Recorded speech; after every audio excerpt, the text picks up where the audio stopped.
Right now on Good Morning America First Look, breaking overnight, deadly plane crash. A mid-sized jet crash lands in the middle of a Texas highway. The plane on its side as rescue workers are seen trying to break the windows and free those inside.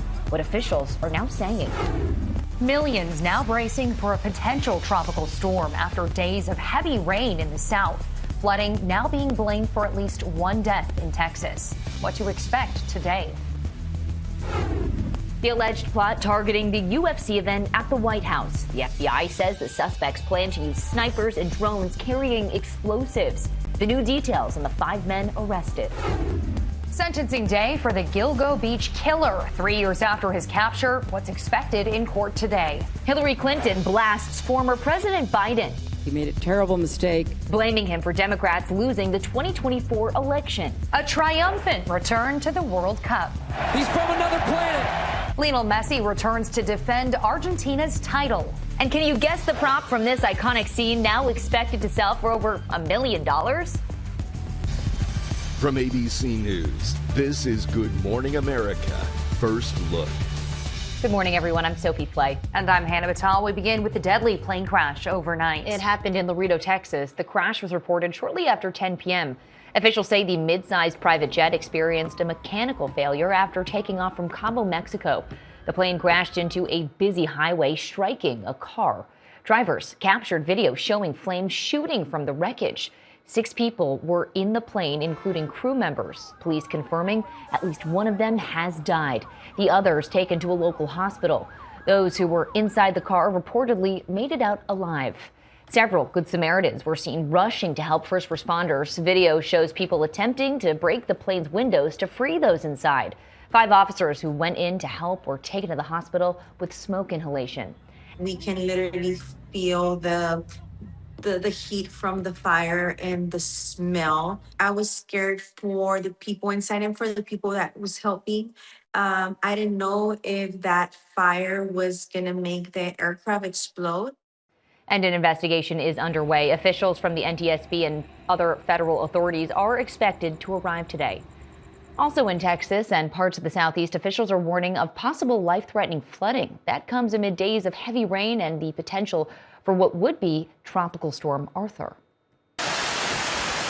This morning, millions along the Gulf Coast bracing for a potential tropical storm, which could become the first named storm of the hurricane season.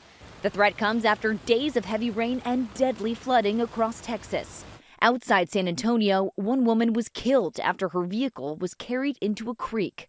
Authorities say she called 911, but the call dropped out. In Waco, first responders rescued more than 20 people on Sunday alone, including Chris Curitan, whose SUV got caught in the raging floodwaters. All of a sudden, when I was driving, another rush of water came and kind of hit me. I kind of rose up within 2 minutes, 60 seconds to 2 minutes. Chris says he clung to a tree until help arrived, but firefighters were unable to reach him. That's when the boat squad from Texas A&M Task Force 1 moved in. It was extremely difficult. They were able to drive their boat, maneuvering through trees and dodging debris as well. Getting over to Chris, and Chris was able to jump into the boat. Relentless downpours have flooded neighborhoods across the region. Vehicles stranded north of Houston after up to 4 inches of rain fell. Emergency managers say the rain was coming down at about an inch every 15 minutes at one point, stressing the city's bayous. In DeRidder, Louisiana, residents waded through waist-high water before seeking higher ground as more rain moves in. Some coastal areas could see up to a foot of rain by tomorrow. The suspect in a deadly hospital shooting in Wilmington, Delaware, was taken into custody last night in Philadelphia. Sources say the 23-year-old man worked at the hospital and shot 2 other employees, one of them fatally. The condition of the second is unclear. As a lockdown was put into effect, people evacuated the facility with their hands in the air. Police are calling the incident targeted and isolated. Charges against the suspect and his extradition back to Delaware are pending. As President Trump kicks off his final day of meetings with G7 leaders in France, bipartisan pressure is growing on him to release details of the Iran peace deal. ABC's Karen Hua has the details. Hey, Karen, good morning. Good morning, Sophie. Lawmakers from both parties are demanding formal briefings on this memorandum of understanding with Iran. Senate Democratic leader Chuck Schumer is accusing President Trump of keeping Americans in the dark after more than 100 days of war. Here's what it says. Iran will never have a nuclear weapon. That's what it says. It won't have one. To buy, to develop, they will not have a nuclear weapon. And I would say that's about 99.9% of what I wanted. Meanwhile, Vice President J.D. Vance says the administration may release the full text ahead of Friday's signing. The terms require the U.S. to lift its naval blockade of Iranian ports, while Iran must reopen the Strait of Hormuz, through which 20% of the world's oil flows. And negotiators then have a 60-day window to determine the fate of Iran's nuclear program. But big questions remain. While reports state the deal allows Iran to sell oil immediately, U.S. intelligence agencies worry Tehran may not accept key concessions sought by the administration. Now, a senior administration official tells ABC News the U.S. is prepared to release frozen Iranian funds and lift sanctions, but only if Iran proves it's willing to hold up its end of the bargain. Hannah? It'll be interesting to see how this one pans out. Karen, thank you. Hillary Clinton is speaking out about former President Biden, saying he made a terrible mistake by running for re-election. The former First Lady told New York editor David Remnick that a Democrat would have won the presidential race in 2024 if Biden had made the decision earlier not to run. She called it a miscalculation on Biden's part. He made a terrible mistake for himself, his legacy, and for the country. Very sadly, I believe whoever emerged from that contest, whether it was the vice president or a governor or a senator or anybody else, would have beaten Donald Trump. Clinton said she and others had privately urged Biden to step aside, but it took polling information to convince him. Officers in Mississippi deployed tear gas as protests erupted after a child was shot and killed during a confrontation with police. Investigators say the shooting happened Sunday when officers responded to a shoplifting call at a Walmart. They claim they opened fire when two people ran from the store with a child, got into a car, and drove toward them. The little boy was identified as Cohen Wiley. A second person was critically injured. Chilling new details in a multi-state terror plot targeting Sunday's fight on the White House lawn. The FBI revealing a plan that included explosive drones and snipers. They say it was hatched by an online group expressing ultra-religious and anti-government views. This morning, the FBI says 5 suspects are under arrest, accused of intending to use sniper rifles and drones carrying explosives to kill politicians and wealthy VIPs at Sunday's UFC event at the White House. It was an active plot, and it's ongoing. The thwarted conspiracy led to the arrests of 5 people from California, Nebraska, Missouri, and Ohio. The alleged plot unraveled when the mother of Ohio 19-year-old Tyson Proper contacted police just 4 days before the UFC event, worried about her son's recent conduct, including firearms purchases and communicating with certain individuals online who expressed ultra-religious and anti-government sentiments. Investigators say they seized this weapon and tactical gear from the home. Proper's father allegedly telling authorities his son had used approximately $3,000 of his graduation money to acquire a new shotgun, a rifle, and ammunition. A social media account tied to Proper allegedly shared anti-Semitic conspiracy theories. The teen allegedly revealing members of this group were primarily recruited through TikTok and that they believed the United States needed to be torn down so that it could be rebuilt. Investigators say they discovered a signal group on Proper's cell phone called Hunters, containing detailed instructions for carrying out the attack, including plans to safely escape. These screenshots discussing a drone launch point and sniper's nest. Authorities say the investigation is ongoing with as many as 23 people involved. And with the World Cup now underway, officials say anti-drone technology is in place to detect and disable threats at all 11 U.S. venues hosting the tournament's 78 matches. The FAA is enforcing zero-tolerance, no-fly zones, warning violators face immediate confiscation and heavy fines. The FBI already seizing at least 35 drones near World Cup venues. The price tag of President Trump's ballroom is getting bigger again. The Washington Post reports the contractor building the ballroom is now putting the estimated cost at $600 million, and more than half of that is reportedly coming from taxpayers. This comes as the National Park Service scrambles to clean up algae that's turning the Lincoln Memorial reflecting pool green after a nearly $15 million renovation.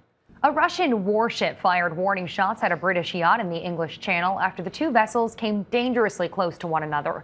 Russian officials say the boat continued to approach even after they tried to make contact and launched flares. A couple in their 60s was on board. No injuries or damage was reported. Time now for your Wednesday morning weather.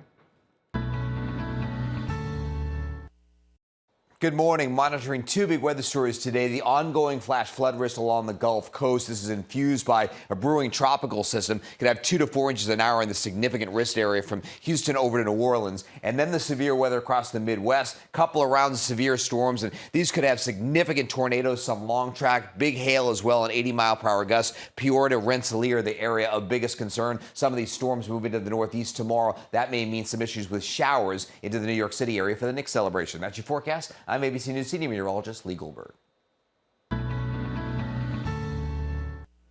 Coming up, the big news from Serena Williams and Sister Venus. But first, 2 teens are injured after a bear charged at them while on a mountain hike. And more than 140 officials are deployed to a New York airport after a plane reported it was about to land with flat front tires.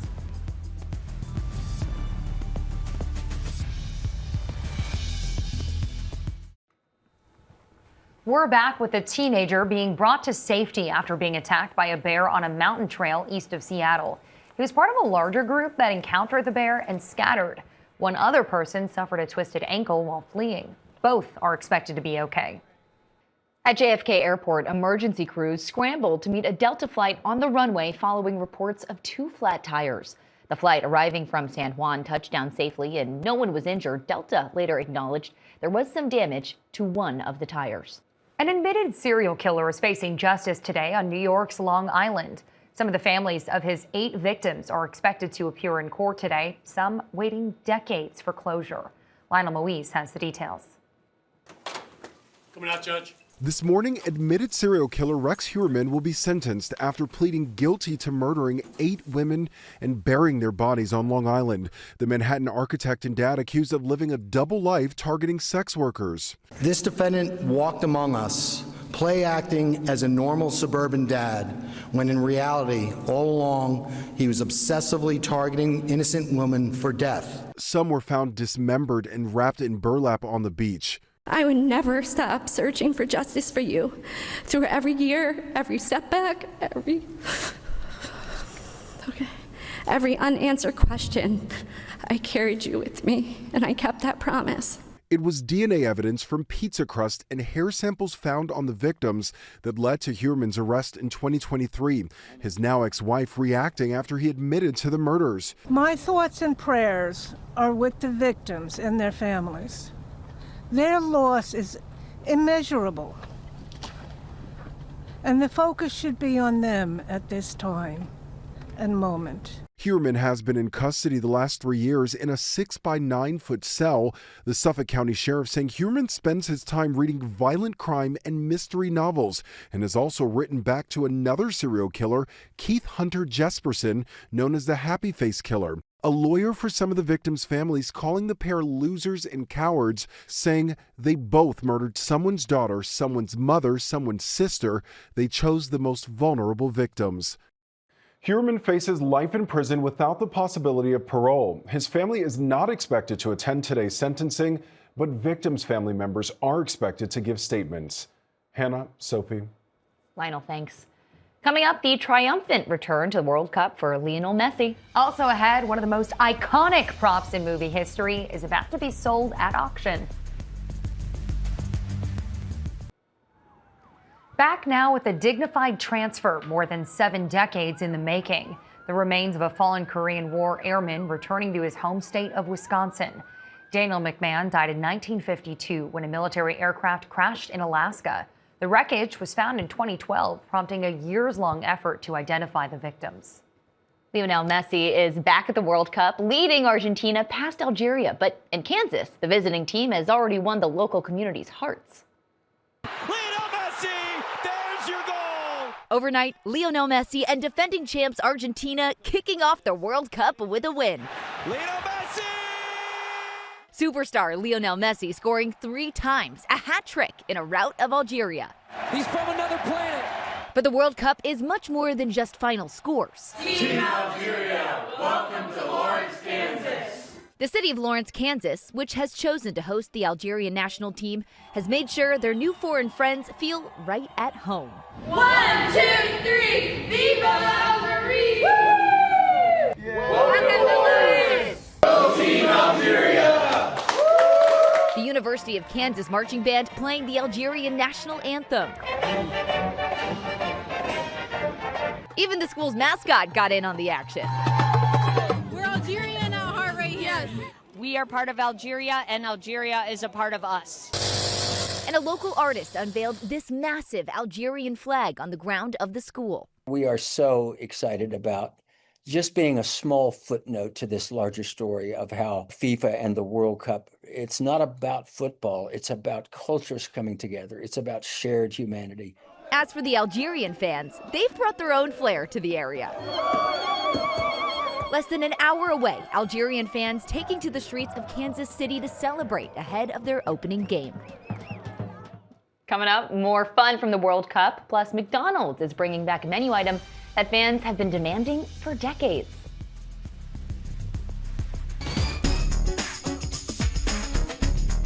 Time to check the pulse. We begin with some World Cup fans. Specifically, Norway supporters. They were seen doing the Viking row coming out of a Boston subway station, and they kept rowing inside the stadium while watching their team beat Iraq 4-1. Meanwhile, at Mexico's main cathedral, a baby Jesus is dressed in the national team's uniform. This tradition dates back to Mexico's first World Cup in 1970. Big crowds expected, saying prayers before tomorrow's game. Next, the Williams sisters are ready to take on Wimbledon. Venus and Serena teaming up to play doubles after receiving a wild card entry to the tournament in London. They haven't played at Wimbledon together in a decade since winning the last of their 6 doubles titles. This year's women's doubles starts 2 weeks from today. And next, an iconic piece of memorabilia from a galaxy far, far away will soon be up for grabs. It's Luke Skywalker's lightsaber from the Star Wars sequel, The Empire Strikes Back. Specifically, that famous scene where, spoiler alert, Darth Vader says the iconic words, "I am your father." It's hitting the auction block next month. The lightsaber is expected to sell for at least $1 million.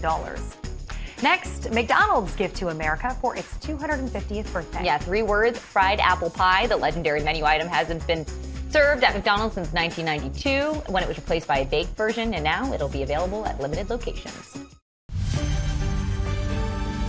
Checking more top stories, 1 passenger was killed when a private jet crashed onto a highway in Laredo, Texas.